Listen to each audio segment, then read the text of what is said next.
नमस्कार दोस्तों। अभी आज हम डिस्कस करने जा रहे हैं सर्टिफिकेशन कैसे रिव्यू करते हैं। जो इलेक्ट्रोड सर्टिफिकेट जो आता है उसको रिव्यू कैसे किया जाता है उसके बारे में हम डेप्थ में आज जाएंगे। वैसे ऑलरेडी मैं 5.01 सेक्शन 2 सी 5.01 उसमें ऑलरेडी समझाया है, लेकिन कुछ अभी क्वेश्चन आया था क्यूसी अपडेट ग्रुप में कि भाई 3.1 क्या है, 3.2 क्या है। जब हम सर्टिफिकेट इंस्पेक्शन करते हैं तब हमको 3.1 के हिसाब से कैसे चेक करना चाहिए, 2.1 क्या है, 2.2 क्या है, तो उसके बारे में हम आज डेप्थ में जाएंगे। ये सब चीज कहाँ दिया है, 3.1 कैसे होना चाहिए सर्टिफिकेट, 3.2 सर्टिफिकेशन क्या है, जब इलेक्ट्रोड सर्टिफिकेट रिव्यू करते हैं उस टाइम पे इलेक्ट्रोड सर्टिफिकेट में क्या लिखा रहता है, तो हमको कैसे इंस्पेक्शन करना चाहिए वो सब कहाँ लिखा है। ये सब लिखा है BSEN 10204। तो हम आज BSEN 10204 निकालता हूं। उसमें ये देख रहे हैं आप 10 पेज का, ये एकदम सिंपल है, ये कोड है यूरोपियन स्टैंडर्ड का, ठीक है। तो उसमें क्लियर कट दिया है, तो हम लाइन बाय लाइन आज हम स्टार्ट करेंगे। अभी क्या उसमें होता है, उसका स्कोप क्या है, terms and definition, non specific inspection क्या है, स्पेसिफिक इंस्पेक्शन क्या है, और हमको इंस्पेक्शन कैसे रिव्यू करना है उसके बारे में हम आप आज डेप्थ में जाएंगे। अभी सर्टिफिकेट दो टाइप के होते हैं। कोई भी सर्टिफिकेट आप ले लो, यहां पे भी सर्टिफिकेट दिया है, दो टाइप के सर्टिफिकेशन अंदर रहता है। एक स्पेसिफिक इंस्पेक्शन रहता है और एक नॉन स्पेसिफिक इंस्पेक्शन रहता है। एज पर कोड BSEN 10204 के हिसाब से दो सर्टिफिकेट रहते हैं, specific inspection, non specific inspection के हिसाब से, ठीक है। अभी नॉन स्पेसिफिक इंस्पेक्शन क्या है। नॉन स्पेसिफिक इंस्पेक्शन ऐसा इंस्पेक्शन है कि जो मैन्युफैक्चरर है उसका प्रोसीजर के हिसाब से, मैन्युफैक्चरर के प्रोसीजर के हिसाब से जो प्रोडक्ट बनता है उसको उसमें जो इंस्पेक्शन होते हैं वो नॉन स्पेसिफिक इंस्पेक्शन होता है, ठीक है। और स्पेसिफिक इंस्पेक्शन क्या है, जो हम प्रोडक्ट बनाते हैं वो कोई एंड यूजर है वो प्रोसीजर देता है या कोड के हिसाब से जो बनाते हैं उसको स्पेसिफिक इंस्पेक्शन कहते हैं। अभी मैं एक एग्जांपल के तौर पे बात करता हूं। आप मॉल है, एक इंडस्ट्रियल मॉल, या फिर आप जो भी है इंडस्ट्रियल मॉल की, यहाँ पे मैं इंडस्ट्रियल मॉल तो गलत बोला, एक मॉल है। वो मॉल कैसा है, उसमें हम फ्रिज लेने जा रहे हैं, ठीक है। फ्रिज है, टीवी है, जो भी है XYZ आप चीज लेने जा रहे हैं, तो ऑलरेडी बना बना के रेडी है। ऑलरेडी उसमें ऐसा नहीं है कि आपको क्या चाहिए उसके हिसाब से हमने बनाया, ऐसा नहीं है। ऑलरेडी उसने प्रोडक्ट बना के रखा है, ठीक है। फिर आपको खरीदना है उसमें कि नहीं, मुझे अब हमारा रिक्वायरमेंट ऐसा है तो ये फ्रिज चाहिए, 10 लीटर का, 5 लीटर का, 2 लीटर का, जो भी है XYZ। तो उसको बोलते हैं नॉन स्पेसिफिक। ऑलरेडी बना के प्रोडक्ट रेडी रखेगा मैन्युफैक्चरर, और जब एंड यूजर को लेना है वो जाएगा और देखेगा और उसके हिसाब से, उसके रिक्वायरमेंट के हिसाब से खरीदेगा। लेकिन स्पेसिफिक इंस्पेक्शन ऐसा नहीं है। स्पेसिफिक इंस्पेक्शन में क्या होता है कि जो एंड यूजर है, जो ग्राहक है, वो बोलेगा एग्जांपल के तौर पे LNT, तो वो ऐसा आपको बोलेगा कि मुझे 4000 इलेक्ट्रोड चाहिए और ये प्रोसीजर के हिसाब से या एक कॉर्ड के हिसाब से बनाओ, और उसमें हम इंस्पेक्शन करेंगे या नहीं करेंगे, जो भी है, तो उसके हिसाब से बनता है, उसको बोलते हैं। ऑर्डर देने के बाद जो बनते हैं उसको बोलते हैं स्पेसिफिक इंस्पेक्शन। अभी मैं स्पेसिफिक और नॉन स्पेसिफिक में, सब में दो दो पार्ट है। उसमें नॉन स्पेसिफिक इंस्पेक्शन है, उसमें दो टाइप है, एक 2.1 टाइप, 2.2 टाइप।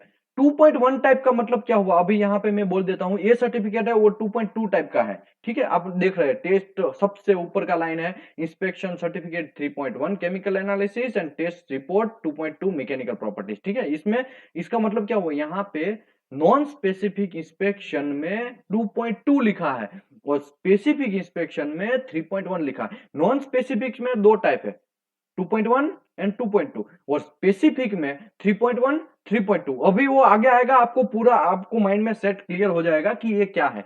2.1 अगर यहां पे लिखा है तो उसका मतलब ये हुआ कि मैन्युफैक्चरर अपनी प्रोसीजर के हिसाब से उसका प्रोडक्ट बनाया, आपने ऑर्डर दिया, देने के बाद ऑलरेडी उसका प्रोडक्ट बना के रेडी है और आपको सीधा ही दे देगा, लो भाई ये मेरा बना बना का रेडी है, आपके रिक्वायरमेंट के हिसाब से, ये कोई प्रॉब्लम नहीं है, आप ले लो, ठीक है।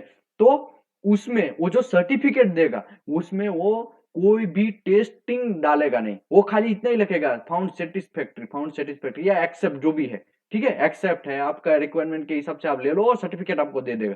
उसको बोलते हैं टाइप 2.1। टाइप 2.2 क्या है, मैन्युफैक्चरर जो है वो आपको प्रोडक्ट तो देगा लेकिन उसमें रिजल्ट भी डालेगा कि भाई ये जो आपको मैं प्रोडक्ट दे रहा हूं उसका इतना ये वैल्यू है, इसका इंपैक्ट इतना है, इसका टेंसाइल इतना, ये सब चीज का वैल्यू डालेगा। पहले क्या था 2.1 में खाली सेटिस्फैक्ट्री, फाउंड सेटिस्फैक्ट्री, ओके है, कोई प्रॉब्लम नहीं, आप ले जाओ, ऐसा हुआ था, ठीक है। और 2.2 क्या है, ऐसा नहीं, उसमें तो सब चीज डालेगा कि भाई इंपैक्ट इतना हुआ, टेंसाइल इतना हुआ, इसका इतना मतलब ये इतना वैल्यू आया, और बैंड इतना हुआ, ये भी एक्सेप्ट हुआ, एक्सरे हुआ उतना, वो सब चीज का बोलते हैं 2.2 टाइप। ठीक है, रिजल्ट उसको डालना है, जो सर्टिफिकेट बनता है, यहां पे मैं दिखाया क्लियर 2.2, इसका मतलब रिजल्ट डालना है। तो यहाँ पे देख रहे हैं आप, यहाँ पे सबसे नीचे टेंसाइल का वैल्यू डाला है, यील्ड का वैल्यू डाला है, और percentage 330%, impact value -40 degree Celsius, ये सब डाला। इसका मतलब क्या हुआ, 2.2 का मतलब ये हुआ कि आपका जो सर्टिफिकेट है उसमें आपको रिजल्ट डालना है, जो भी आपका प्रोडक्ट है उसका रिजल्ट डालना, आप जो उसमें इंस्पेक्शन करते हैं उसका रिजल्ट डालना है। ठीक है, अभी स्पेसिफिक इंस्पेक्शन, ये सब चीज हुआ था नॉन स्पेसिफिक इंस्पेक्शन का। नॉन स्पेसिफिक मतलब 2.1 एंड 2.2, और स्पेसिफिक इंस्पेक्शन में 3.1 एंड 3.2। ठीक है, तो स्पेसिफिक इंस्पेक्शन में अगर यहाँ पे 3.1 दिया है तो इसका मतलब ये हुआ कि मैन्युफैक्चरर जो है, ईसाब, ईसाब जो है, इस मैं एग्जांपल के तौर पे ईसाब ले रहा हूं, वैसे तो बहुत सारी कंपनियां हैं, ठीक है, उसका मैं बात नहीं कर रहा हूं। ईसाब जो है वो क्या करेगा, आपको प्रोडक्ट तो देगा, लेकिन उसमें 3.1 लिखा, इसका मतलब ये हुआ कि ईसाब का अपना, ये जो ईसाब मतलब मैन्युफैक्चरर, वो जो मैन्युफैक्चरर है उसका एक अलग डिपार्टमेंट रहेगा, production department, planning department, quality department, बहुत सारे डिपार्टमेंट होते हैं। उसके लिए एक क्वालिटी डिपार्टमेंट है, कंपनी का ही, ईसाब कंपनी का ही एक क्वालिटी डिपार्टमेंट रहेगा। वो पूरा मैन्युफैक्चरिंग चेक करेगा कि उसने ये बनाया ओके, ये बनाया ओके, इसमें ये टेस्टिंग हुआ, ये टेस्टिंग हुआ, ये टेस्टिंग हुआ, ये सब चेक कौन करेगा, ओनली मैन्युफैक्चरर क्वालिटी डिपार्टमेंट, जो इंडिपेंडेंट होगा। वो प्रोडक्शन के साथ मिला, मतलब प्रोडक्शन वाला ही वो नहीं लिख पाएगा, प्रोडक्शन वाला ही वो चेक नहीं करेगा कि भाई चलो मैंने बनाया ओके है तुम जाने दो, ऐसा नहीं। उसका क्वालिटी डिपार्टमेंट जो है वो इंस्पेक्शन करेगा, उसको बोलते हैं 3.1। 3.2 का मतलब क्या हुआ कि भाई एलएनटी है, एलएनटी ने ऑर्डर दिया, ठीक है, तो एलएनटी लिखेगा सर्टिफिकेट में कि भाई मुझे 3.1 चाहिए, तो वो क्या होगा, वो एलएनटी वाला वहां इंस्पेक्शन करने नहीं जाएगा, खाली इस सब का क्वालिटी वाला ही चेक करेगा और क्लियर करेगा। तो ये हुआ 3.1। 3.2 का मतलब एलएनटी ऑर्डर देगा, लेकिन मैन्युफैक्चरर का जो क्वालिटी डिपार्टमेंट है वो तो चेक करेगा ही। एलएनटी चाहे तो एलएनटी खुद भी चेक करेगा जाके, उसका क्वालिटी डिपार्टमेंट जो एलएनटी का कोई रिप्रेजेंटेटिव है, एंड यूजर का रिप्रेजेंटेटिव है, वो वहां जाएगा और वो प्रोडक्ट का मैन्युफैक्चरिंग होता है उस टाइम पे वो इंस्पेक्शन करेगा। वो भी हो सकता है, अदरवाइज ये जो मैन्युफैक्चर हमारा एंड यूजर है वो कोई एक थर्ड पार्टी को दे देगा, जैसे कि टीयू है, लॉयड है, एचजीएस है, आईसीएस है, जो भी डिफरेंट डिफरेंट थर्ड पार्टी एजेंसियां होती है, मूडी है, सब का थर्ड पार्टी एजेंसी को बोलेगा कि भी तुम लोग जाओ, हमारा प्रोडक्ट 3.2 के हिसाब से है, इसके लिए आप जाओ वहां इंस्पेक्शन करके आओ। तो वो वहां पे जाएगा, इंस्पेक्शन करेगा, वो अलग डिपार्टमेंट, इंडिपेंडेंट, ये दोनों का इंडिपेंडेंट, मतलब मैन्युफैक्चरर का भी कोई नहीं, वो तो उसका क्वालिटी वाला तो चेक करेगा ही, एलएनटी वाला भी चेक करना है तो करेगा, लेकिन एक इंडिपेंडेंट डिपार्टमेंट रहेगा, वो भी वहां जाएगा और वो चेक करेगा, और वो सर्टिफिकेट सर्टिफिकेशन में साइन करेगा, स्टैंपिंग करेगा, जो भी है एक्स वाई जेड। ठीक है, तो उसका मतलब हुआ 3.2। तो आपको एक बात क्लियर बात पता होना चाहिए, 2.1 का मतलब यह हुआ कि आपका प्रोडक्ट ऑलरेडी बना के रेडी होगा, आपका प्रोसीजर के हिसाब से, एंड यूजर के प्रोसीजर के हिसाब से नहीं बनाया है, ये जस्ट मैन्युफैक्चरर का स्पेसिफिकेशन के हिसाब से बनाया है, और आपको सर्टिफिकेट देगा, उसमें लिखेगा 2.1 का, इसका मतलब यह हुआ उसमें रिजल्ट नहीं डालेगा, वो खाली ऐसे ही लिख देगा कि भाई इंपैक्ट एक्सेप्ट, ये टफनेस एक्सेप्ट, ये सब ऐसा एक्सेप्ट एक्सेप्ट करके ऐसा ही लिखेगा, ठीक है, उसमें रिजल्ट नहीं डालेगा। तो उसको बोलते हैं 2.1। अगर रिजल्ट डाला है, उसमें इंपैक्ट इतना में आया और एक्सेप्ट हुआ, ये इतने में आया और इसका -40 डिग्री आया, टेंसाइल 420 आया, वो सब चीज लिखेगा, तो उसका मतलब हुआ रिजल्ट भी ऐड करेगा सर्टिफिकेशन में, तो 2.2 मतलब हुआ।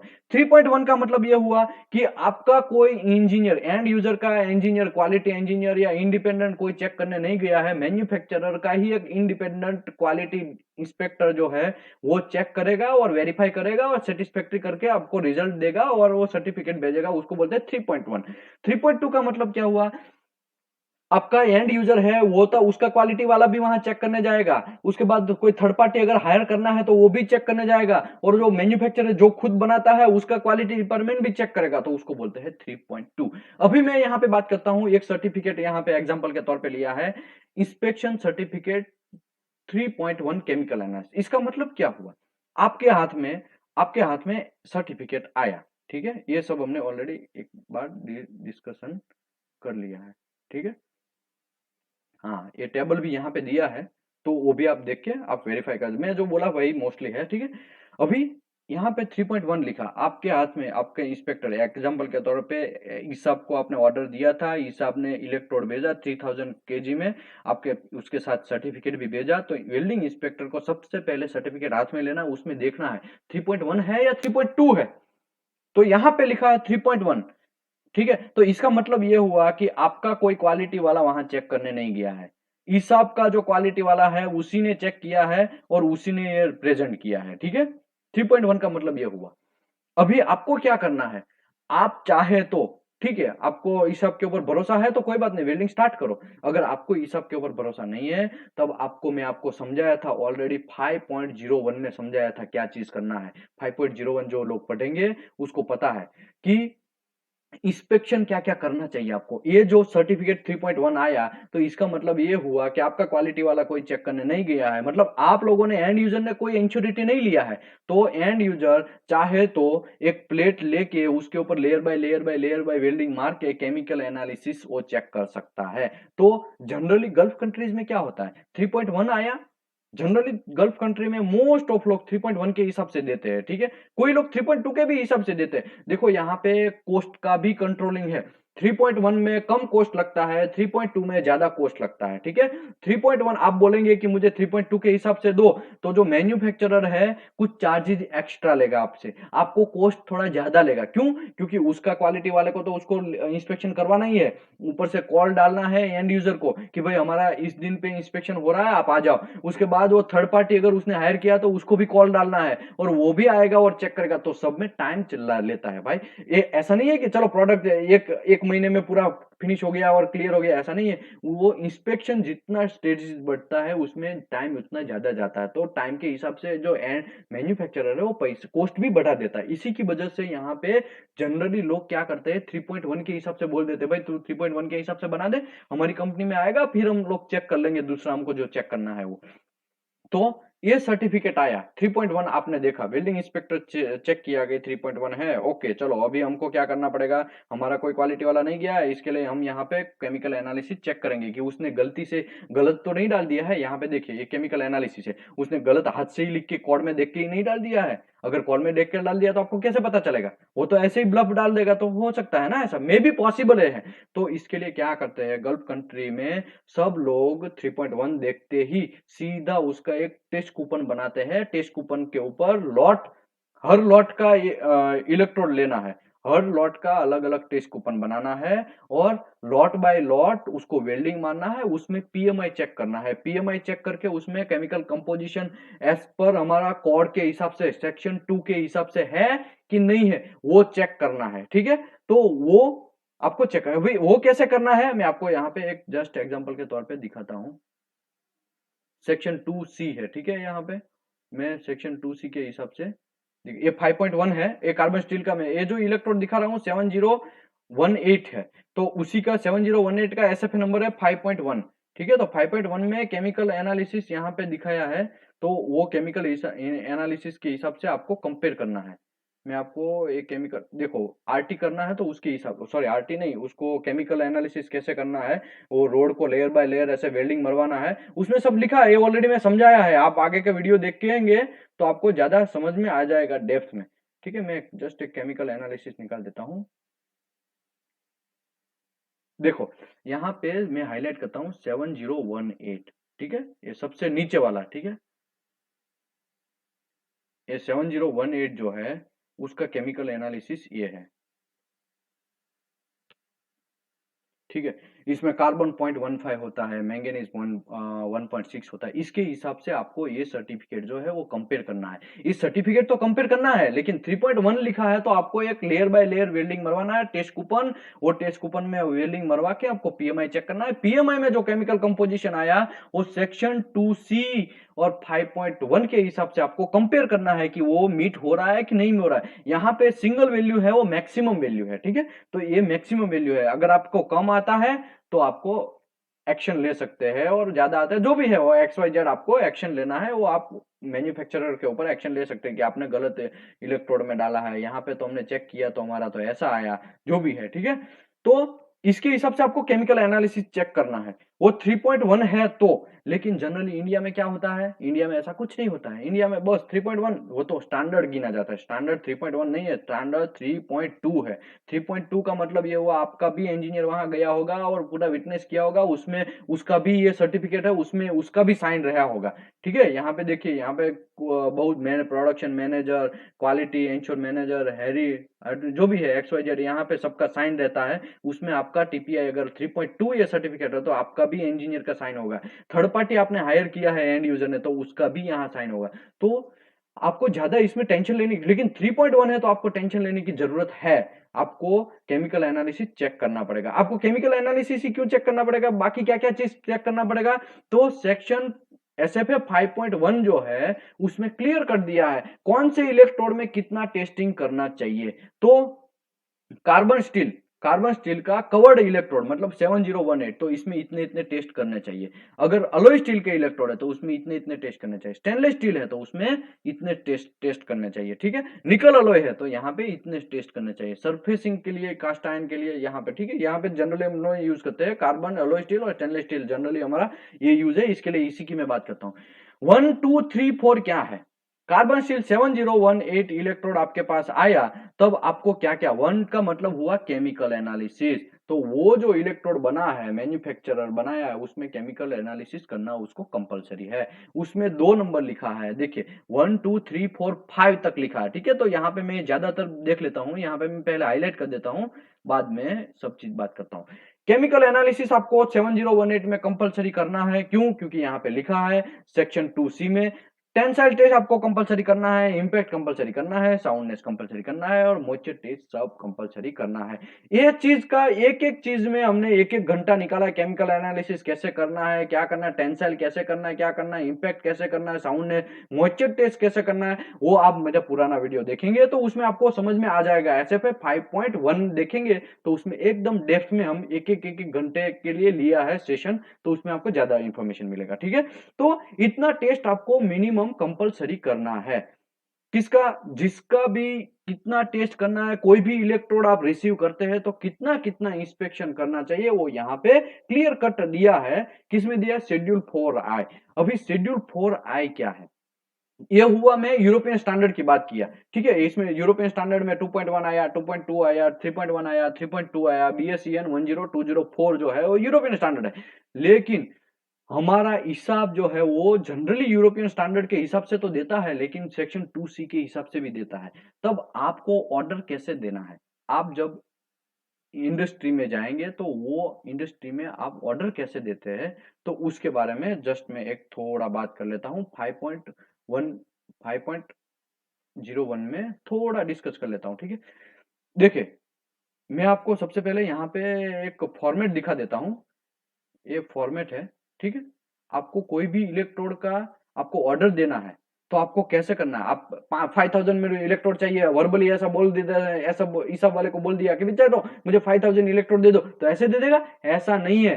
कोड ने इसके लिए स्टैंडर्ड फॉर्मेट भी दिया है। ये स्टैंडर्ड फॉर्मेट यहाँ पे मैं दिखाया है, देखिए सभी का स्टैंडर्ड फॉर्मेट है, एक का नहीं, बहुत सारे इलेक्ट्रोड फिलर का सबका अपना अपना एक स्टैंडर्ड दिया है। इसमें सबसे पहले आपको क्वांटिटी कितना चाहिए वो लिखना है। उसके बाद AWS स्पेसिफिकेशन क्या है, अगर कार्बन स्टील है तो 5.1, अलॉय स्टील है तो 5.4, उसके बाद SS है तो 5.5, जो भी है XYZ 5.5, 5.5 एंड 5.4, वो सब चीज के हिसाब से अपना AWS स्पेसिफिकेशन। AWS क्लासिफिकेशन मतलब आपको E7018 चाहिए, E8018 चाहिए, E3009 चाहिए या E309L चाहिए, E309H चाहिए, जो भी है यहाँ पे आपको दूसरा जो है पहले आपको क्वांटिटी कितना चाहिए वो लिखना है, बाकी AWS स्पेसिफिकेशन बाद में लिखना है, फिर आपको AWS क्लासिफिकेशन लिखना है। क्लासिफिकेशन में मैं आपको समझाया कि भाई E7018 का नाम है तो E7018, आपको अलॉय का चाहिए तो जो भी है XYZ आपको चाहिए वो लिखना है। Supplementary designated if required, then अगर आपको सप्लीमेंट्री कोई एक्स्ट्रा रिक्वायरमेंट है तो वो भी यहाँ लिख सकते हैं। डायमीटर कितने डाया का चाहिए, आप जनरली आप बोल देंगे उसको कि मुझे भाई 5000 इलेक्ट्रोड दे दो, लेकिन कौन सा डाया ही पता नहीं है तो आपको क्या देगा वो, तो डाया भी लिखना है। कितना लेंथ का स्टैंडर्ड साइज के बारे में हमने ऑलरेडी सेशन किया है, तो आप देखेंगे लास्ट सेशन तो उसमें आपको ज्यादा पता चलेगा, ठीक है। लेंथ कितना चाहिए वो भी है। पैकिंग कैसे चाहिए, तो कि कार्टन में चाहिए, कैन में चाहिए या अदर कोई चीज में चाहिए, ठीक है, तो वो भी आपको लिखना है। इसमें भी पैकिंग के हिसाब से भी आपको एक्स्ट्रा पैसा लगता है, ठीक है। Classification of testing, certification and testing, कौन सा सर्टिफिकेशन चाहिए, लॉट क्लासिफिकेशन कौन सा होना चाहिए वो, और लेवल ऑफ टेस्टिंग, वो लेवल ऑफ टेस्टिंग अभी मैं समझाता हूं, और अदर रिक्वायरमेंट, ठीक है। पहले मैं ये सब चीज समझा देता हूं एग्जाम्पल के तौर पे। यहाँ पे एक एग्जाम्पल दिया है, ठीक है। अरे यार शिट, एक मिनट में वापस निकाल देता हूं 5.01, उसमें हाँ ये जो है मैं निकाला है अभी, उसका स्टैंडर्ड फॉर्मेट निकाला है, और स्टैंडर्ड फॉर्मेट में भी देख रहे हैं, एक यहाँ पे 7018 का एक ऑर्डर दिया है, ठीक है। एक एग्जाम्पल के तौर पे यहाँ पे दिखाया है। क्वांटिटी उसने लिखा है कि 1000 LBS, मतलब ये ब्रिटेन स्टैंडर्ड है, ठीक है। इसके हिसाब से हम लोग केजी में बोलते हैं कि हमको इतना केजी चाहिए, या पीस में बोलते हैं। AWS स्पेसिफिकेशन 5.1, AWS क्लासिफिकेशन कि हमको 7018 चाहिए। ये पीछे का 2 नंबर 3 नंबर 4 नंबर अलग अलग इसके लिए लिखा है, यहाँ पे अलग अलग रिक्वायरमेंट है, आपको तो जैसा चाहिए वैसे ही लिखना है, ठीक है।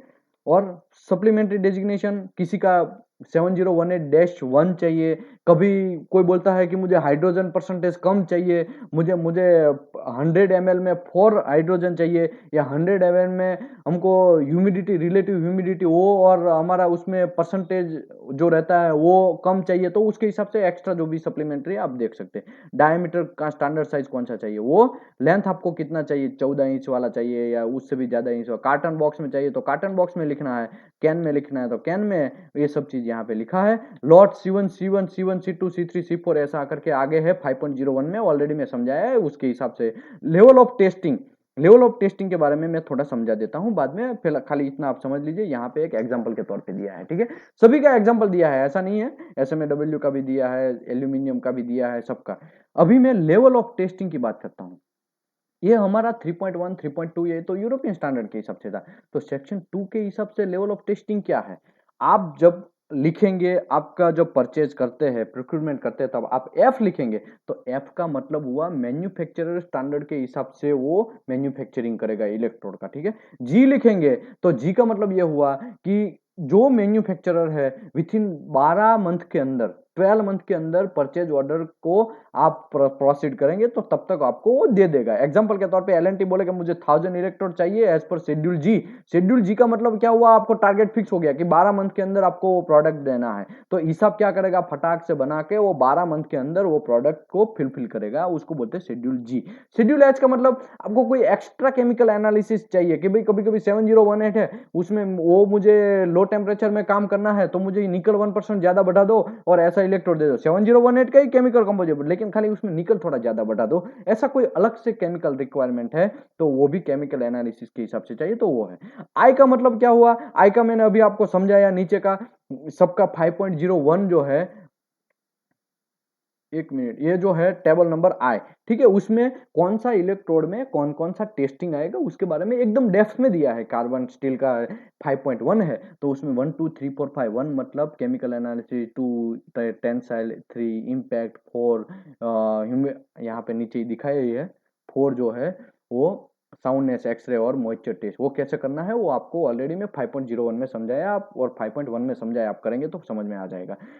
अलोय स्टील का मतलब यहाँ पे ये मिनिमम रिक्वायरमेंट है, इतना टेस्टिंग मैन्युफैक्चरर करना ही चाहिए आपको, वो उसके बिना आप आगे नहीं बढ़ सकते, ठीक है। या फिर जे का मतलब क्या हुआ कि आपको स्पेसिफिकेशन के हिसाब से चाहिए, एडब्ल्यूएस के हिसाब से चाहिए, आईएसओ के हिसाब से चाहिए, जो भी अलग अलग कोई स्पेसिफिकेशन है, या फिर आपको सेक्शन 2C के हिसाब से चाहिए, तो 2C के हिसाब से यहाँ पे 5.1 में दिखा है उसी के हिसाब से जाते हैं, और अलग से 5 पॉइंट जो भी इलेक्ट्रोड है 7018 है तो 5.01 भी फॉलो करना है, 5.1 भी फॉलो करना है, ठीक है। वो दोनों फॉलो करके बनाना है, तो उसको बोलते हैं जे शेड्यूल। के शेड्यूल का मतलब क्या हुआ, all test specimen by the purchaser for the specific lot.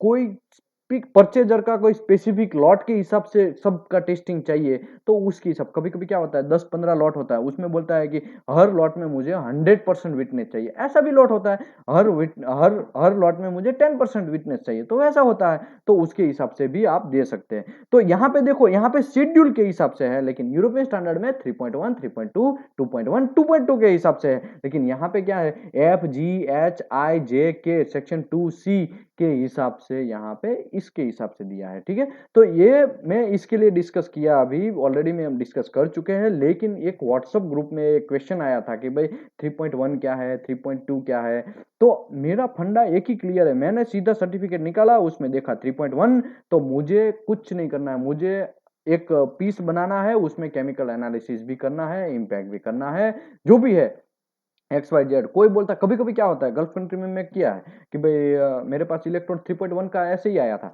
तो मैं क्या किया, एक पीस बनाया, वो 7018 का था, मैं पीस बनाया, उसके ऊपर लेयर बाय लेयर वेल्डिंग मरवाया, PMI चेक करवाया, और मैंने बहुत सारे इलेक्ट्रोड रिजेक्ट भी किए हैं। सर्टिफिकेट में ये दिख लेगा कि हाँ केमिकल एनालिसिस है, एक्चुअली ऐसा होता कभी नहीं, मोस्टली नहीं होता है, मोस्टली होता भी है और नहीं भी होता है, इसमें मैं कुछ ज्यादा कमेंट नहीं दे सकता, किसी कंपनी को बुरा लग जाएगा। कभी कभी क्या होता है, यहाँ पे ब्लफ होने का चांसेस रहता है। तो 3.2 जो है, तो आपको कोई विटनेस करने का ज्यादा जरूरत नहीं, आपको खाली फिर क्या करना है, 3.2 लिखा है तो फिजिकल वेरिफिकेशन करना है कि कोई पड़ी का टूटा हुआ नहीं है, कोई भी एक दूसरे के ऊपर दबा हुआ नहीं है, फ्लक्स डैमेज नहीं है, वो सब चीज देख के आपको क्लियर कर देना है और तुरंत यूज में ले सकते हैं। लेकिन 3.1 लिखा, तब ये तो मैन्युफैक्चरर का क्वालिटी इंस्पेक्शन चेक किया है, आपका कोई क्वालिटी वाला वहां गया नहीं है। आप भरोसा करना है तो आप आगे बढ़ सकते हैं, अगर भरोसा नहीं करना है तो आपको 5.1 के हिसाब से पूरा आपको इंस्पेक्शन करना पड़ेगा, 5.01 के हिसाब से आपको पूरा इंस्पेक्शन करना पड़ेगा। 2.2 यहाँ पे लिखा है, आपने देखा होगा, यहाँ पे देखिए ऊपर टेस्ट रिपोर्ट 2.2 मैकेनिकल प्रॉपर्टी, तो इसका मतलब ये हुआ कि यहाँ पे जितना भी मैकेनिकल प्रॉपर्टी का रिजल्ट दिया गया है, देखिए रिलेटिव REL मतलब 480, उसका MPa, RM मतलब 560 MPa, A4A5 30%, देखिए इम्पैक्ट -40 डिग्री सेल्सियस पे चेक किया है, और केवी इतना। अगर यहाँ पे 2.1 दे दिया होता तो क्या होता पता है, यहाँ पे कुछ नहीं होता, टेंसाइल एक्सेप्ट, इम्पैक्ट एक्सेप्ट, सब चीज एक्सेप्ट एक्सेप्ट करके लिख देता, या ये भी ना भी लिखता, वो खाली सर्टिफिकेट प्रेजेंट कर देता, एज पर 2.1 इज एक्सेप्ट, ऐसा करके बोल देता। तो मेरा मतलब यहाँ पे कहने का यही है, लोगों को कैसे रिव्यू करना है इलेक्ट्रोड का सर्टिफिकेट वो पता होना चाहिए। उस आपको डिलीवरी चेक करना है, आपको कितना ऑर्डर, परचेज ऑर्डर के हिसाब से आपको जाना, परचेज ऑर्डर देखना है, उसमें कौन सा शेड्यूल लिखा है, शेड्यूल आई लिखा है, शेड्यूल जे लिखा है, या फिर कौन से हिसाब से आपने परचेज ऑर्डर दिया है, तो उसी के हिसाब से आपको इंस्पेक्शन करना चाहिए। Thank you very much everybody, यहाँ पे हम सेशन को क्लोज करते हैं। Thank you very much.